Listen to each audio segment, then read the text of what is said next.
If Marcus Aurelius had a credit card, he would probably snap it in half and throw it away without a second thought. Because he ruled the most powerful and magnificent empire in the world, yet he still slept on the floor. He ate simple meals. And every day he reminded himself of just one thing. Everything is temporary, even wealth and glory. Now imagine this. We bring Marcus into today's world. We are in a shopping mall. Lights, ads, sales everywhere. His phone keeps buzzing. Buy this, be happy. Don't miss out. Sale ends today. Marcus would look around, take a deep breath, and ask just one question. When did freedom become so expensive? Today we live in complete chaos about money. Even debt has become normal. Patience is an outdated concept. But 2,000 years ago there was a man, an emperor, who ruled a vast empire and still managed to stay calm, think clearly, and never lose himself. He wrote down how he did it. That book was called Meditations. Marcus Aurelius was born in 121 AD. He grew up in a wealthy family, received the best education, then became emperor. He had everything. But he didn't chase power. He chose to understand himself. He learned to accept hardship, not to fear loss, not to fight what he couldn't control.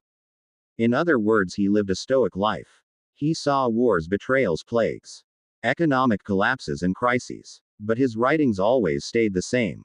Clear, simple, calm. Because his goal wasn't comfort. It was inner freedom. Rome was full of luxury. But Marcus chose simplicity. He avoided showiness. He taught that true wealth lies within.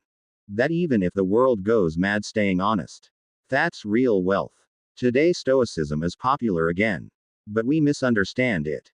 We only take the Instagram quote version. Let go of what you can't control. Live in the moment. But we forget why Marcus was so resilient, how he stood tall, what system he was protecting himself from.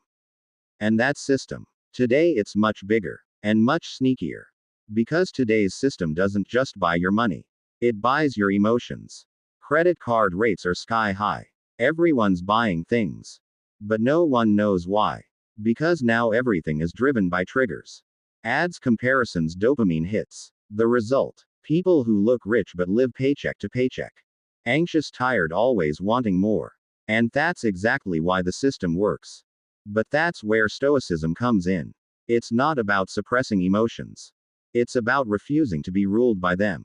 Marcus said, there are things you can't control, but your reaction is yours. Death, loss, poverty, those are natural.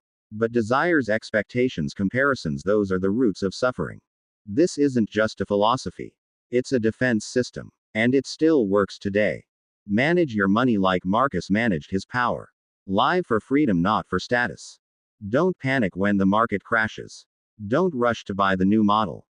True freedom isn't about having more, it's about needing less. This isn't just minimalism. It's a threat to the modern economic system. Because if you stop consuming, the system stops working. The economy runs on credit, desire, and endless wants. That's why saying enough is dangerous to it. But that's exactly what Marcus did. He saw luxury as a test, comfort as a danger. He found true wealth in what couldn't be taken away, inner strength. Today people brag about their cars, their houses, their money. Marcus would look at them and smile. True wealth, he'd say, is remaining peaceful when all of that is gone. But peace isn't easy today. A single rate hike can destroy a budget. An Instagram post can crush confidence. One headline can steal your hope. We are not just in debt with money, we are in debt with our emotions. Marcus understood this. Sometimes he would lie on the floor. Sometimes he would skip meals. Just to remind himself. The real enemy isn't pain, the real enemy is dependency. Apply that to your finances. Be prepared. Have savings. Don't spend needlessly. Learn to live with less. Act with a plan, not with panic. Measure success not by money but by inner peace. That's Stoic finance. And maybe it's the only system that can keep you standing when the world collapses. Because here's the truth. No one's coming to save you.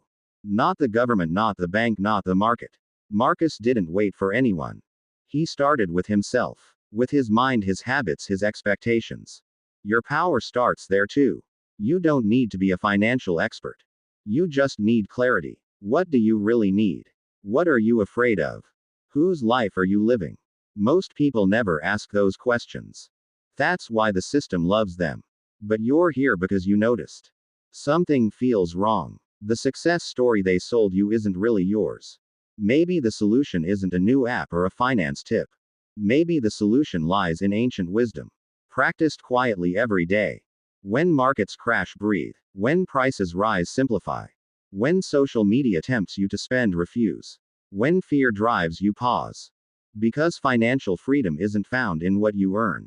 It's found in what you already have inside. Marcus Aurelius never had a credit card. But he knew the cost of being a slave to desire. And he knew the reward of conquering it. That's true wealth. That's true freedom. And whether it's Rome or the modern world, it's still the only way to stand tall in the chaos. True freedom is not in having more, but in needing less. Marcus Aurelius.